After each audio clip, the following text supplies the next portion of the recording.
बच्चों, जैसा कि अपन लेने जाओ, आपने सांप सीढ़ी का खेल भी देखा होगा। सांप सीढ़ी खेले हो तो उसमें सीढ़ी होती है स्नेक एंड लेडर जैसे। वैसे अपन घरों में भी ऐसे छतों पे जाते हैं, उसके लिए भी सीढ़ियों का उपयोग होता है। तो सीढ़ियों में क्या होता है, सीढ़ी या लेडर में क्या होता है, प्रथम स्टेप भले कितनी डिस्टेंस पर, लेकिन बाद वाली स्टेप जो है समान अंतर पर होती है।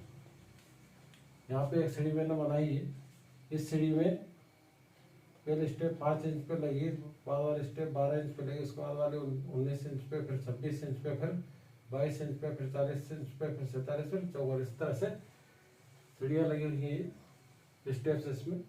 अब हमने यहाँ पे ये पाया कि इनमें हर एक स्टेप में अंतर जो है, प्रथम स्टेप भले 5, लेकिन उसके बाद वाली स्टेप में 7 का अंतर, उसके बाद वाले दोनों स्टेपों में भी 7 का अंतर, इसके बाद 7 का अंतर। इस तरह से इनमें लगातार इनके पदों में चल रहा है। तो इस प्रकार की श्रेणियाँ जिनमें पदों का अंतर, इस प्रकार की श्रेणियाँ जिनके लगातार या क्रमागत पदों में अंतर समान हो। प्रथम पद भले ही चाहे कुछ भी हो, लेकिन उसके बाद जो भी लगातार पद आते हैं उन पदों के बीच में अंतर यदि समान होता है तो समांतर श्रेणियाँ कहलाती है। तो समांतर श्रेणी को हम समझने का प्रयास करेंगे। यहाँ पे ये श्रेणी के आधार पे मैंने एपी लिखी है। समांतर श्रेणी को अंग्रेजी अर्थमेटिक प्रोग्रेशन कहते हैं। तो इसको एपी से दर्शाते, तो एपी एक एपी इसी सीढ़ी के आधार पर मैंने लिखी है। इस एपी में हम सबसे पहले प्रयास करेंगे कि इसका 8वां पद ज्ञात करना है। कौन सा पद ज्ञात करना है? इसका 8वां पद। तो 8वां पद ज्ञात करने के लिए इसमें प्रथम पद, इसका जो है प्रथम पद, फर्स्ट टर्म क्या है? प्रथम पद इसमें कितना है? प्रथम पद इसका है 5, जिसे ये कहते हैं। और सारवंतर इसमें या common difference d. First term equal to a और कॉमन डिफरेंस या सारवंतर डी कैसा है? लगातार 2 पदों हटाए, 12 में से अपन 5 हटाते हैं, 12 में 5 सब्ट्रैक्ट करते हैं, कितना आता है? 7। 19 में से 12 सब्ट्रैक्ट करेंगे, कितना आएगा? 7। तो इसका सारवंतर कितना है? 7। 19 में से भी 12 हटाएंगे तो 7, 26 में 19 घटाएंगे तो 7, 33 में से 26 घटाएंगे तो 7। अब इसमें अपना कौन सा पद ज्ञात करना है? इसके लिए फार्मूला है an इक्वल टू n पद ज्ञात करने के लिए n-1 इंटू डी। अब इसमें यहाँ पे देखते हैं अपन a का मान कितना है अपने पास। यहाँ पे n जो ज्ञात करना, कौन सा पद ज्ञात करना है? n इक्वल टू कितना है? 8। 8वां पद इसका ज्ञात करना है। तो n की वैल्यू कितनी है यहाँ पे? 8 इक्वल टू प्रथम पद कितना है? 5 प्लस n का मान कितना है? 8 -1 और d का मान कितना है यहाँ पे? 7। तो 8 इक्वल टू कितना होगा? 5 प्लस 8 में से क्या कितना आता है? 7 इंटू 7। तो 5 प्लस 7 गुणा 7 7 है 49। इसमें 5 जोड़ेंगे, कितना आएगा ये? 9 5 14। There is 1 4 plus 1 how much? 5।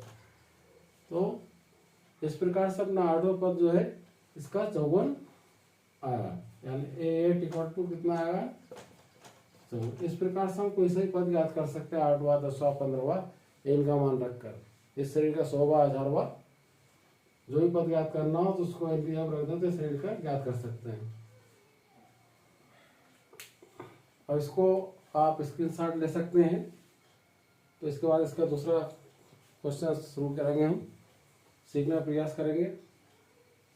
Screenshot लेने के लिए 1 सेकंड का टाइम दिया जा रहा है।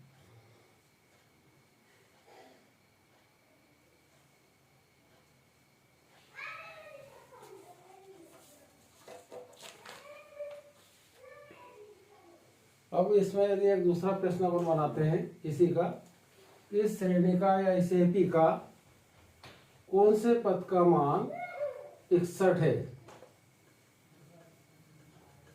कौन से पद का मान 61 है? क्वेश्चन नंबर 2 इसी में बनाते हैं, इसी क्वेश्चन से। कौन से पद का मान 61 है?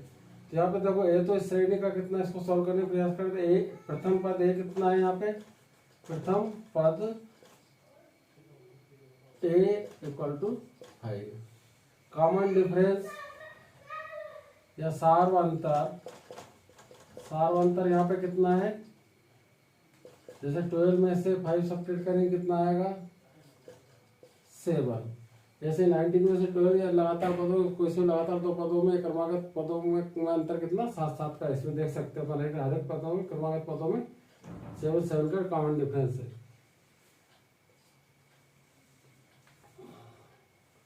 और इसमें साथ में बोलना कि कौन से पद का मान, प्रश्न क्या बोलना, कौन से पद का मान 61 है। इसमें टर्म ज्ञात करना, विच टर्म वैल्यू इज 61। तो टर्म ज्ञात करना या पद ज्ञात करना यानी संख्या ज्ञात करना, कौन से नंबर वाला पद जो है उसका मान 61 है। जैसे यहाँ पे तीसरे नंबर पद वाला की वैल्यू कितनी है 19 है। यहाँ पे इस तरह से आप लोगों को ज्ञात करना है कि 19 किस पद की वैल्यू है, तीसरे पद की। इसी प्रकार से पद के मान ज्ञात करना है, पद नंबर। तो इसमें यहाँ पे an की वैल्यू यहाँ पे दी हुई है, an का मान कितना दे रखा 61। फार्मूला अपना वही है an equal to a plus n minus 1 into d. अब यहाँ पे अपने पास n की वैल्यू नहीं है, लेकिन an की वैल्यू, an का मान है, तो an का मान कितना 61 बराबर प्रथम पद a कितना 5 प्लस n का मान अपने पास नहीं है, और d का मान कितना है यहाँ पर 7।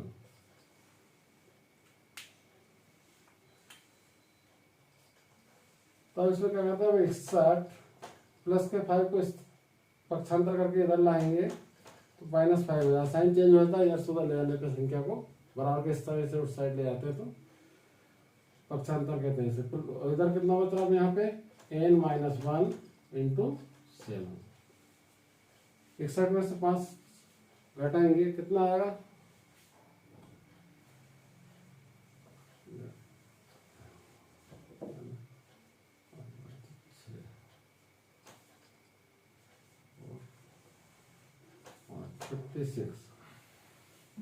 इकसठ में 5 घटाए कितना आएगा 56 इक्वल टू कितना n माइनस 1 इंटू 7।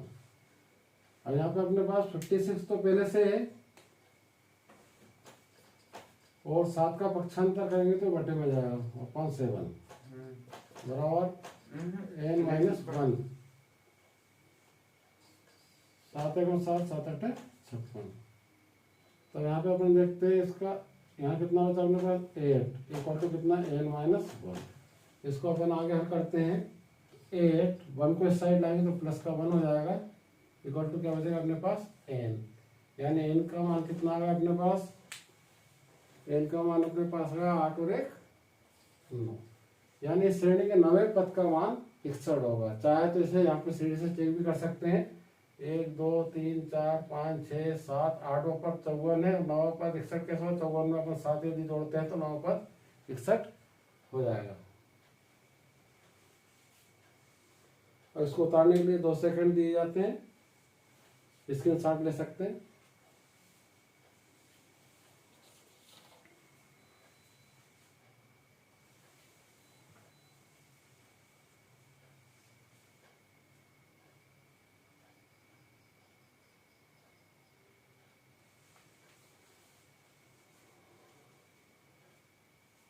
और इसके साथ अगला क्वेश्चन आप लिखते हैं यहाँ पे एपी का। 2 क्वेश्चन अपने हो चुके हैं इसमें।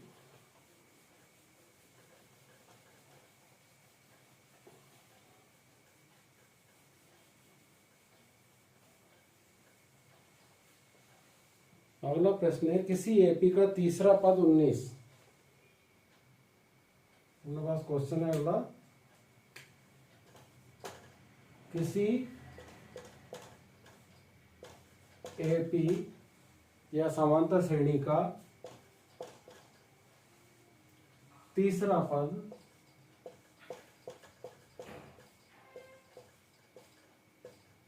19 है तथा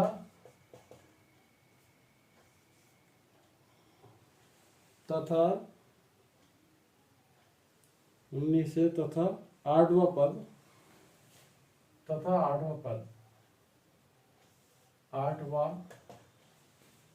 पद 54 है। आठवां पद 54 है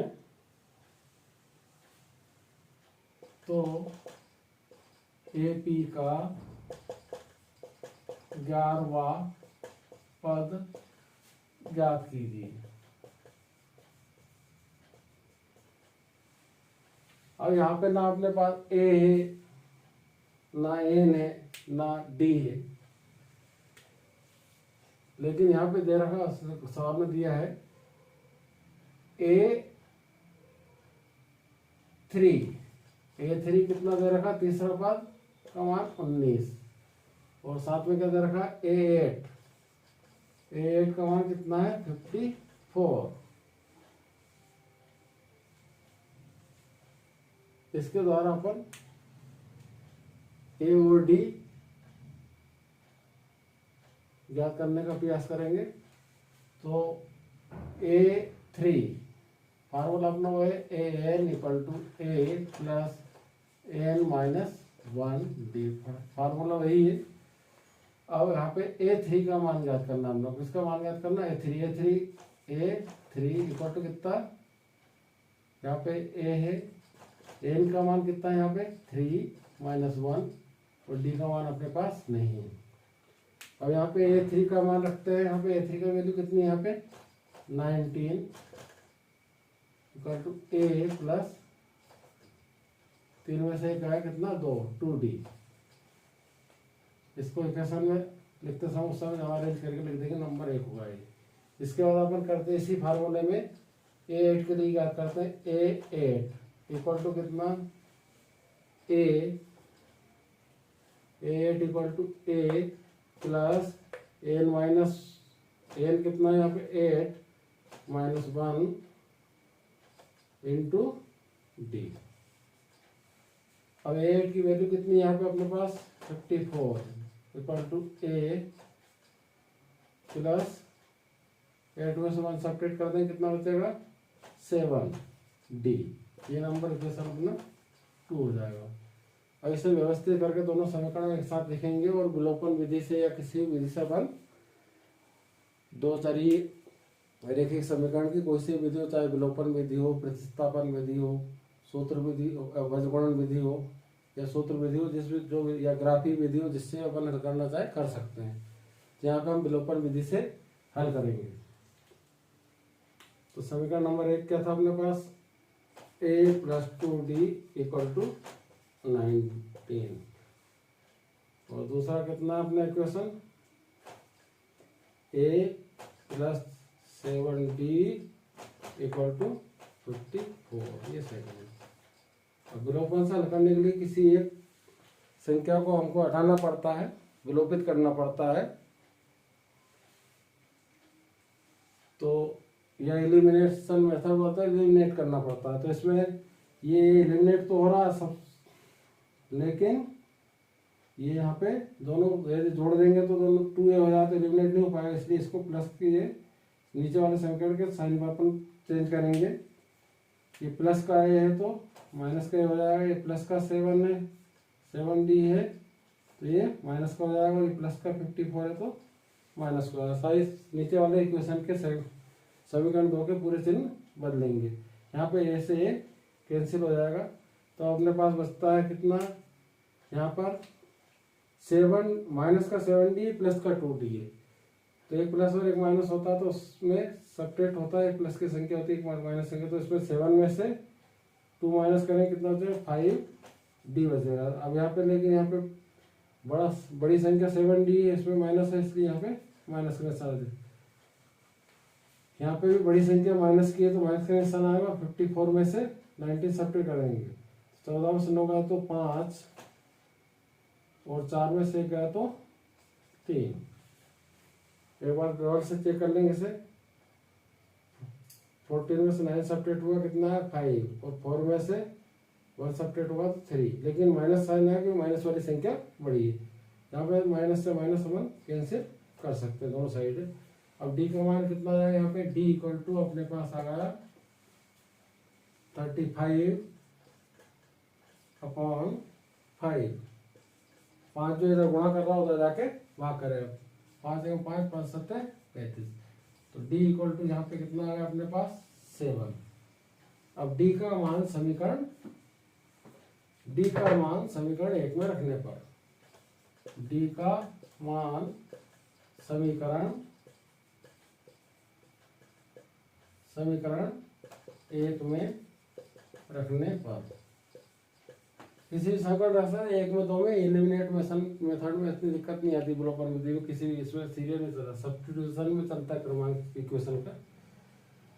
तो पहला समीकरण यहाँ पे लिख लेंगे a + 2d = 19। इसमें वैल्यू पुट कर देंगे। ए कितना अपने पास है, ए का मान नहीं है अपने पास, लेकिन डी का मान कितना है यहाँ पे 2 के साथ डी के मान रखेंगे इंटू में कितना लिखेंगे 7। ये ब्रैकेट या ना इंटू होता है, ब्रैकेट इसलिए लगाता रहता होगा यहाँ पे प्लस माइनस वाला कंफ्यूजन है, माइनस वाले में ब्रैकेट लगाना ही पड़ता है। और इक्वल टू 9। तो a + 7 2 कितना हुआ 14, 7 में 14 और 19। तो a इक्वल टू कितना होगा 19 पहले से 14 का पक्षांतर कर रहा है तो माइनस का 14 हो जाएगा, प्लस का हो जाएगा, माइनस का हो जाएगा। तो a इक्वल टू अपने पास कितना बचा 5। अब अपने पास a और d दोनों के यदि वैल्यू पूछा है तो a और d की वैल्यू आ गई। और इसका 11 पद याद करने के लिए एक सेकंड का आपको टाइम दे रहा है, इसका स्क्रीनशॉट ले सकते हैं।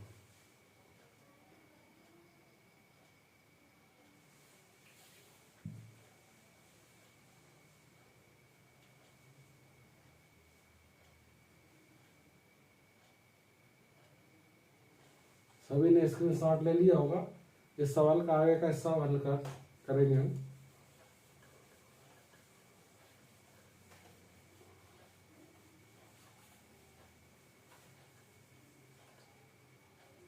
देखिए अब इसमें क्या कौन सा पद ज्ञात करना है, इसका 11 पद। अब अपने पास a और d है, पद कौन सा ज्ञात करना 11। फिर से भाग लिख लेंगे an = a + an - 1 × d। तो a कौन सी टर्म ज्ञात करना है इसकी 11, a11 = a का मान कितना है अभी अपने फाइंड आउट किया था, कितना है a का मान 5 प्लस n यहाँ पे 11वां पद ज्ञात करना अपने को -1, और d का मान कितना आया था अपने पास 7। तो a11 = 5 प्लस 11 में से 1 सब्ट्रैक्ट होगा, कितना बचा यहाँ पे 10 × 7। देन a11 = 5 प्लस 7 10 जा 70। a11 = 75। इस प्रकार से इसका 11वां पद कितना है 75।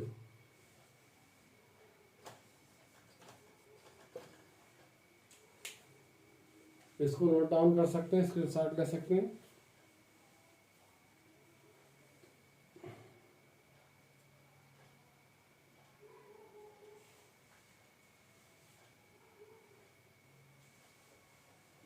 चलिए अब इसका अगला क्वेश्चन में अपन हल करेंगे। स्क्रीनशॉट सबने ले लिया होगा।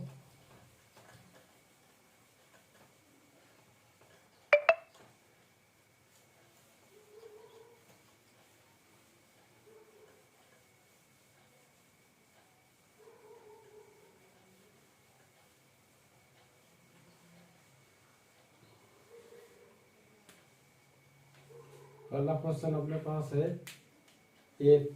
एपी। अगला क्वेश्चन अपने पास है एपी। एपी अपने ये एपी 5 12, 19, 26 का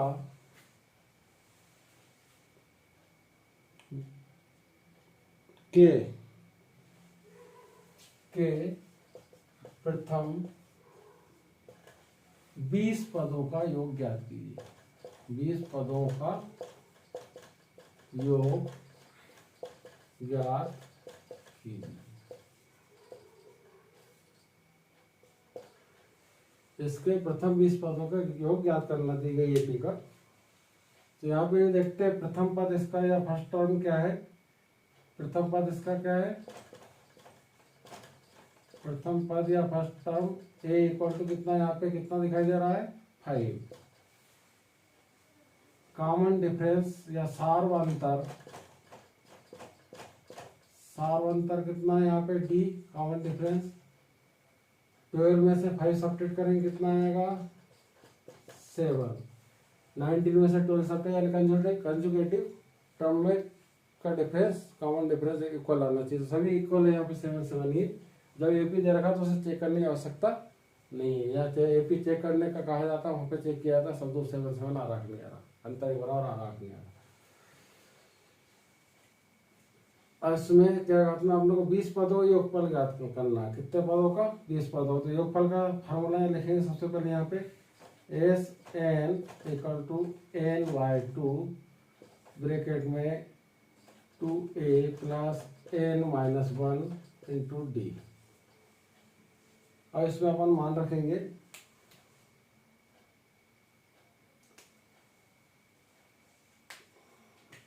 एस कितने पदों को याद करना अपने को 20, एस 20 निकालना है।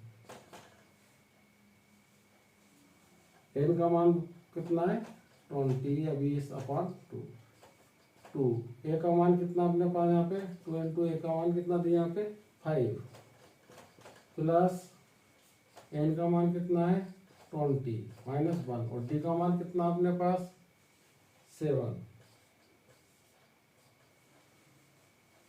डी का मान 7। तो 2 1 जा 2 2 10 जा 20। 2 से 20 10 बार में 20 कट गया। और आप इसका आगे करते हैं 20 इक्वल टू कितना हो जाएगा फिर 10 और ब्रैकेट में कितना बच रहा अपने पास 5 2 जा 10 प्लस यहाँ कितना बचेगा 20 में देखा 19 इंटू 7। तो कितना होगा अपने पास S20 इक्वल टू 10 प्लस 7 9 63 कैरी 6 7 एकम 7 7 और 6 13।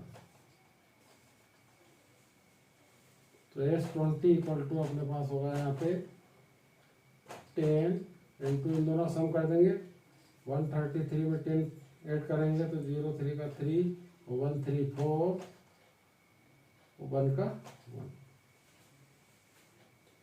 और इसमें 10 का मल्टीप्लाई कर देंगे तो अपना 20 पदों का योग आ जाएगा। 10 का मल्टीप्लाई करते हैं इसमें S20 इक्वल टू 10 9 10 दिया 30 हासिल है। हाँ 10 30 की 0 हासिल है 3 10 का 40 होगा 43। 10 का मल्टीप्लाई करा तो डायरेक्ट 0 अपन लगा सकते हैं। 10 का मल्टीप्लाई करा डायरेक्ट 0 लगा सकते हैं। ये आंसर 1 0 आप इसके साथ ले सकते हैं।